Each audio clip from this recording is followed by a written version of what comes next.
Good afternoon, everybody. My name is Özge. Today, I'm going to talk about our paper, Multi-Stakeholder Recommendation with Provider Constraints. This is a joint work with Professor Burke from DePaul University and Professor Malthouse from Northwestern University.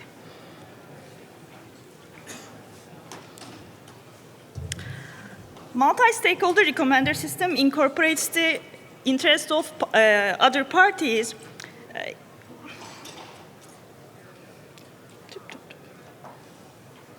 Sorry.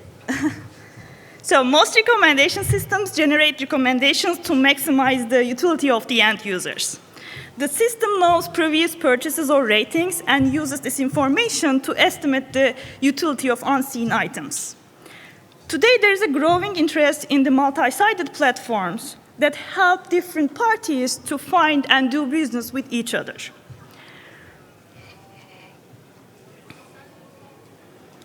The examples of MSPs are Amazon that connects buyers and sellers, Uber that connects riders with drivers, and Facebook that connects users, drivers, and content developers.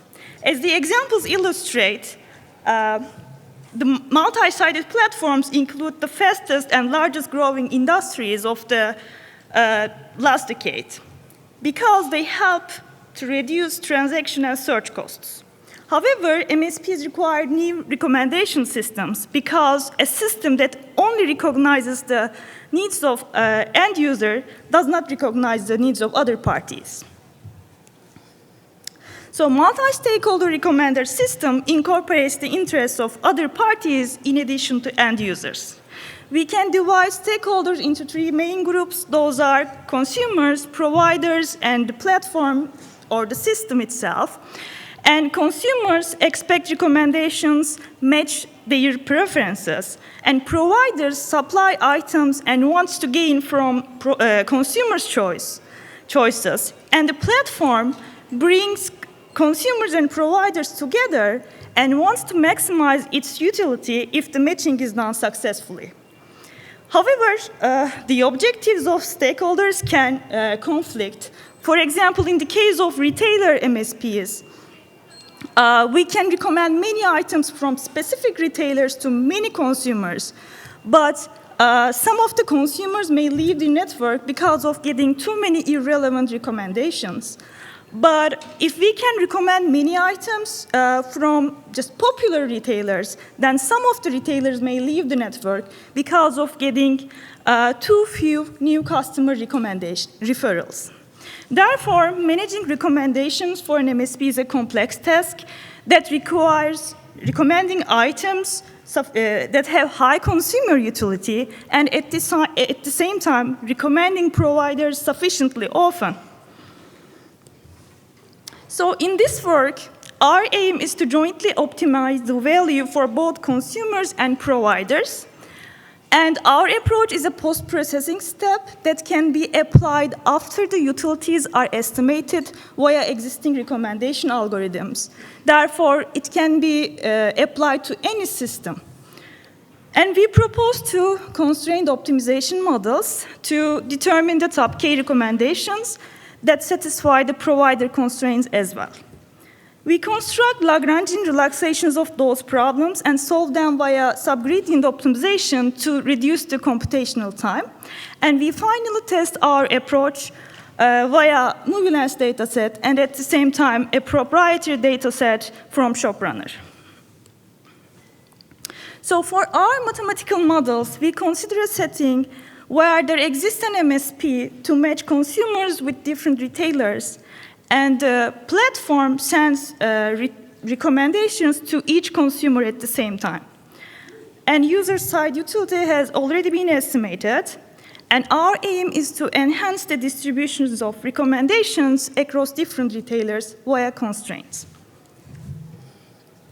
So in our first model, our objective is to maximize the total estimated end user utility, and the objectives of providers are adjusted via constraints.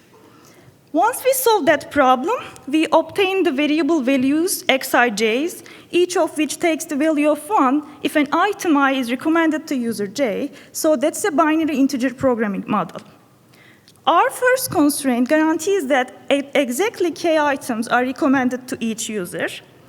And the second constraint ensures that at least a predefined number of items should belong to the retailer R.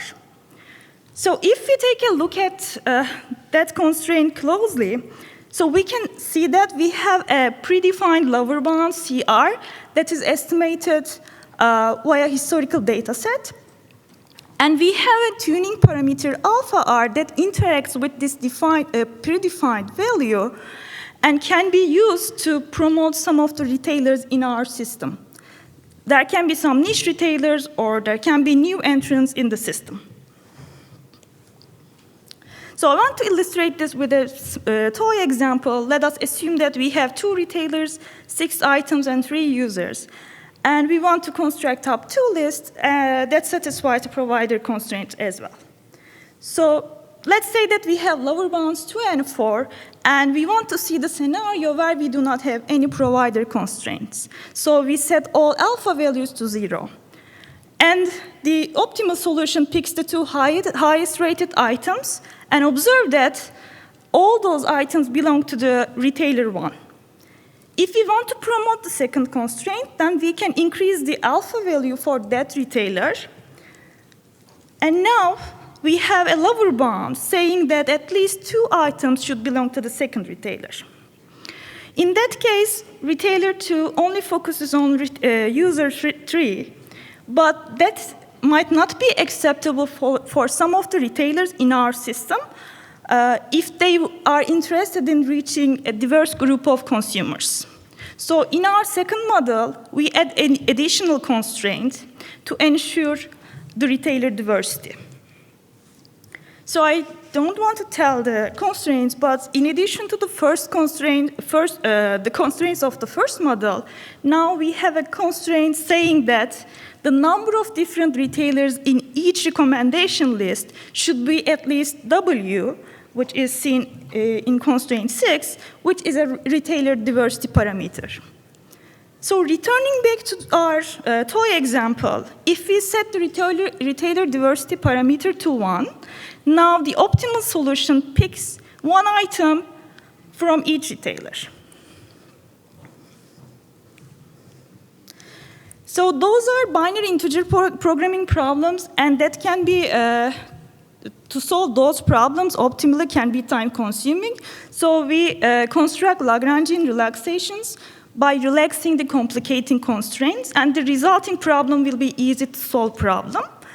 And the solution of the Lagrangian problem will be an upper bound for the optimal solution, and we also use some heuristics to obtain lower bounds, and we use subgradient optimization to update the Lagrangian multipliers to obtain tighter upper and lower bounds. We compare the optimal solutions via Lagrangian solutions in the experiments.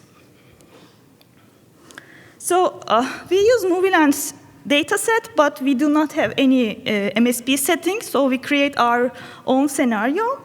So we consider that a platform, there exists a platform that recommends movies to consumers, and there are different movies that are shown at different providers, which are analogous to retailers in our models. And we assign movies to 50 retailers randomly via normal and power law distribution separately, but I only show you the normal distribution results. And we consider different scenarios with different models. And here, M0 corresponds to the case where we do not have any provider constraints.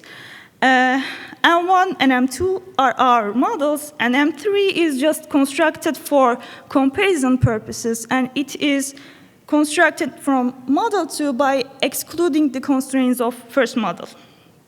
We have different settings for alpha parameters. We use global and provider-specific alpha values, and we can use global provider-specific alpha values to promote some of the retailers at the tails of normal distribution. And we also want to observe the effect of lower and upper bound, lower bounds And so we use milder and stronger alpha values to observe this effect. So we solve the problems optimally via solver, and then we obtain the retailer item distribution, and and then we calculate the total number of items from each retailer. And x-axis shows the retailer or provider indices, and y-axis shows the number of movies. And we can see from this example that we can use global stronger alpha values and also provider-specific mild alpha values to smooth the distribution. And also we can use provider-specific strong alpha values to treat each retailer equally. So I think I don't have many times, but we also compare the average number of providers in each list to see how retailer diversity parameter affects. And then we compare our NDCG values to check how the ranking accuracy is affected from alpha values. And then we use a real data set from ShopRunner. And for this data set, we generate retailer recommendations. And we define global alpha values. And we saw that the stricter alpha values can treat each retailer equally. So finally, we can use this model to any other areas, such as news recommendation. And we are planning to improve the subgradient optimization bounds. And also, we can use this with larger data sets in the future. Thank you very much.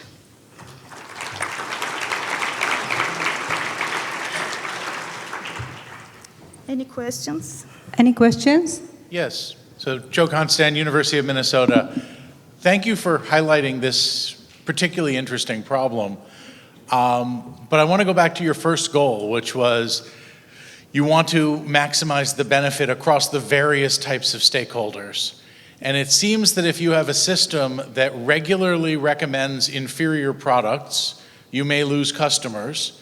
And if you have a system that has not enough providers, you may also lose customers.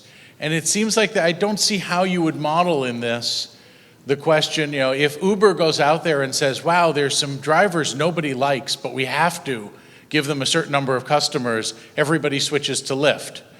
And so how do you model the longer term cycle cost of what you do to your customers and to your providers so that there's long-term benefit to all of them and not just short-term benefit? Yeah, thank you very much. I think this is really great question, and actually this is our question in our future studies. How should our alpha values should be set to maximize our long-term profits? Because the experiments are we can think them as sensitivity analysis in optimization problem, but we need to consider the long-term benefits of the companies or MSPs, I guess. Question here. Hello, this is Shenxing from Uber. So my question is a little bit technical question. It's not related to the previous discussion. Yeah, my question is very technical. So if you go back to the optimization problem that you have, so are you solving this linear programming problem, or do you use any proxy? It seems like a very... so you want me to go the first model? No, yeah, the second model. Okay. I think it could be a very quick answer. It's do you literally solve this a linear programming problem, or do you use any proxy? We use solver. This is an integer programming problem, and we use, so actually I use Groby as a solver. I see. Have you tested a scalability of this algorithm when it applied to larger scale data sets? Have you tried any experiments? Just curious.